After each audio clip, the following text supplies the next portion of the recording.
Ladies and gentlemen, kings and queens, I am back. Welcome back to the studio to both you and me, because I've been on a 2-3 week hiatus now. Man, all I can say is that I have missed the heck out of you guys, and I just had so many things going on in the background. I just didn't really have any time for content creation.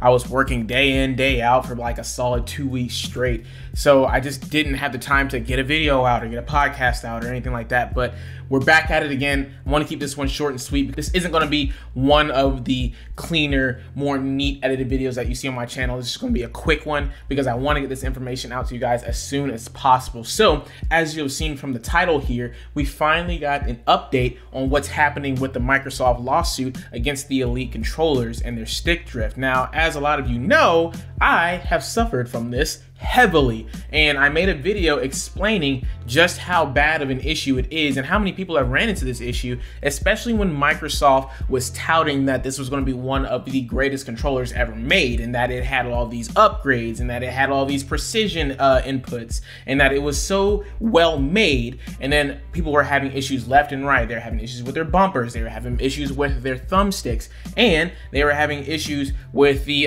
controller itself, just the functionality of it. So something that is, you know, running with a $180 price tag like that, you shouldn't expect to see these issues, especially when those issues already exist in the $60 version of that same controller. So what we have here, I'm just going to switch up the camera.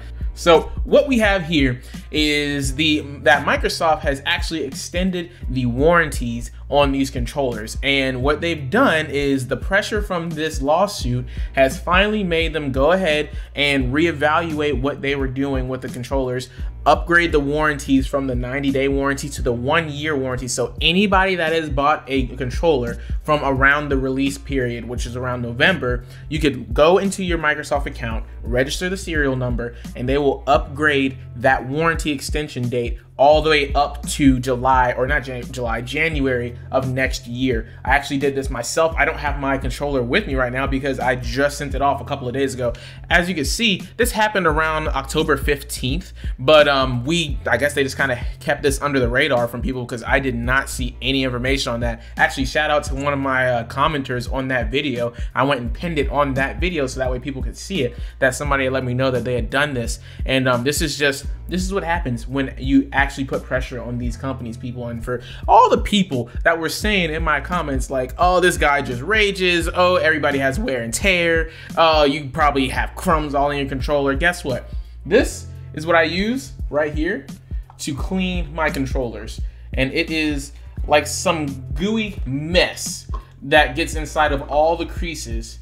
And I regularly maintenance my controllers. I keep it in the case at all times, and I barely ever use the controller because I only have maybe 2 to 5 hours of game time per week, and I had those issues around the 7-month mark. So that's why I was like, I wonder how it was for somebody that actually games heavily, that's actually more moderate, maybe gets about 10-15 hours in a week, how they're doing with this kind of situation. So and that just goes to show as well that the companies are realizing that yes, there was an issue with the controller. They are actively admitting that there was a problem on their end by extending these warranties.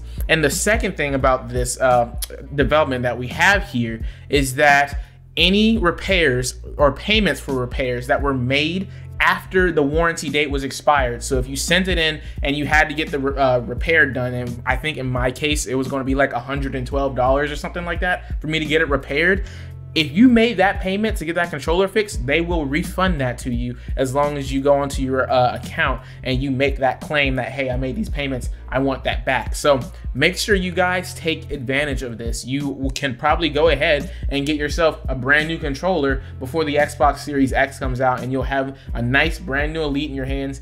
Granted, it's an awesome controller. It really is. I had a lot of fun with it. I really did enjoy it. You saw my review on the Fusion Pro wireless. That's a pretty good replacement for it, or at least just a minor step into the pro controller field if you're looking for something that kind of has a little bit more features than a standard controller, but you don't want to pay the $100 or $200 or $300 for a controller. So that's a good one that I have on backup right now while I'm waiting for mine to come back and get fixed. But this is still, it's a solid controller. And if they send it back, and it seems like they might have made those adjustments to the potentiometer, I believe is what it's called, the potentiometer, which actually reads the joystick movements and the actual mechanism of the controller. If they've made slight adjustments to that, that would be phenomenal. Honestly, that would be great. But if this is just them getting my controller back and, you know, it's still pretty much the same setup, I mean, you can't really ask for more. It's awesome that they at least gave me the chance to get a new controller and enjoy more life out of it. I pretty much did expect to get maybe a 1.5 to 2 years out of this controller before it started to see some issues, but definitely that 7-month mark when I was barely using it to begin with, that just was not cool. So make sure you guys get on your Microsoft accounts, go ahead and check this out and get into this and get your controllers fixed, because this is happening. It will expire in January. If you do have a couple of controllers just laying around and you're angry about it like I was, go get it done. And thank you guys for sticking around and for supporting me through all this time that I've been out of here. I really do just appreciate all the comments that I got whenever on my Twitter, especially just whenever I was stating that, you know, there's going to be some time in between these videos.